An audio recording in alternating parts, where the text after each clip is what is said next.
Good morning বন্ধুরা, সবাই কেমন আছো? আশা করি সবাই ভালো আছো।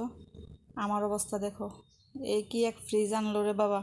এটার পিছনে ওই জল যে পড়ে, এটা ট্রেডা পিছনে। তো এটারে প্রত্যেক এক সপ্তাহ পর পর আমি এভাবে টাইনা সামনে আনি, আইনা এরপরে জল পরিষ্কার করে আবার পিছনে নিই।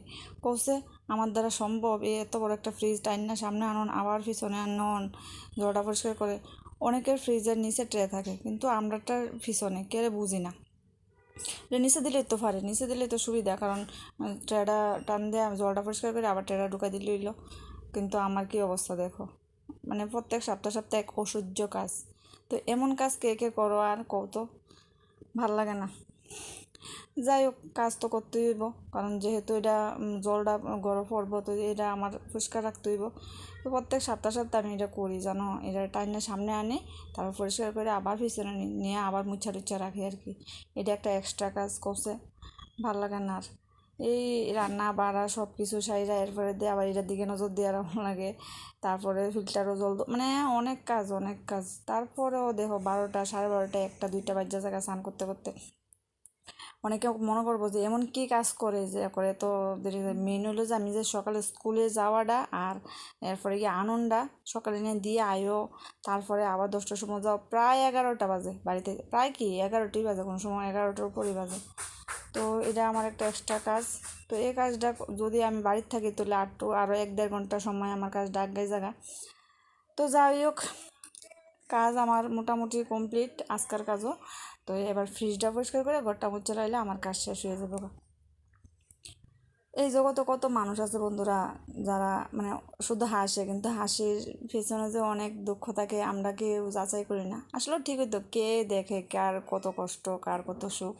আমরা সুখটাই দেখি, কষ্টটা দেখি না, ঠিক না? তো আমরা কেউ যদি মন বইরা হাসে, এই হাসিটা আমরা চোখে পড়ে, কিন্তু হে যে ভিতরে ভিতরে কত কান্না করে, এটা আমরা চোখে দেখি না বা দেখার চেষ্টাও করি না। সবাইরে শুধু হাসতে দেখি, কিন্তু যারা ভিতরে ভিতরে কান্না করে তাদের মানে মনের অবস্থাটা কেমন থাকে আমরা দেখি না। আসলে পরিস্থিতি হইলো সব। আমরা মনে করো যে পরিস্থিতিতে বাস করি, এই পরিস্থিতিটা মানে যেমনই হোক, আমরা বিশেষ করে আমার পরিস্থিতি যেমন হোক মানুষ বুঝতে পারে, কারণ আমি ভিতরে লুকাই রাখতে পারি না কিচ্ছু। মানে অনেকে আছে যে সব কিছু চাপাইয়া মানে কষ্টটা ভিতরে রেখে সেটা শুধু হাসবো, আমি এটা পারি না, এটা আমার দ্বারা সম্ভব হয় না। যদি আমার ভিতরে কোনো কিছু থাকে, এটা আমার মানে তোমরাই বুঝবো, আমার চোখে মুখে ফুটে উঠবো, কারণ আমি ভিতরে কষ্ট রেখে আমি হাসতে পারি না। কারণ এটা সবাই কয় যে কষ্ট থাকলেও হাসতে হইব, চলতে হইব, খাইতে হইব, ফিরতে হইব, সব কিছু করতে হইব। কিন্তু এটা আমি যে পারি না, আমি কী তা করবো, সবাই তো আর একরকম না। যদি কষ্ট হয় তাহলে আমার কষ্টটা প্রকাশ আমি করি, কারণ না হলে আমি ভিতরে জমা রাখতে পারি না, আমার অসহ্য যন্ত্রণা লাগে।